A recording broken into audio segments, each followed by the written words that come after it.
Hi everyone, here we've got REALME Narzo 10 and let me share with you how to allow unknown sources on this device. So firstly we have to enter the settings and now let's find the security. Let's tap on it. Now we have to scroll down a little and in app installation section we've got unknown source installations. So simply tap here and as you can see here we've got the full list of all apps which are not allowed to install anything.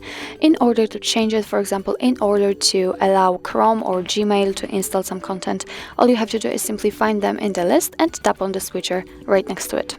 As you can see, your device is asking you if you really want to do it because some apps from external sources are not verified by the developer and you may put your own personal data in the risk, so actually you're doing it on your own responsibility, and if you're ready just tap on allow. And as you can see right now this option is active, so it means that from now on the Gmail is allowed to install some content.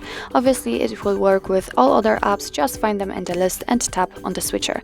You can also turn it off whenever you want, just tap on the switcher again, and as you can see it is not active anymore, so it means that the Gmail is not allowed to install anything. So actually that's all. This is how to allow unknown sources in your REALME Narzo 10. Thank you so much for watching. I hope that this video was helpful, and if it was, please hit the subscribe button and leave the thumbs up.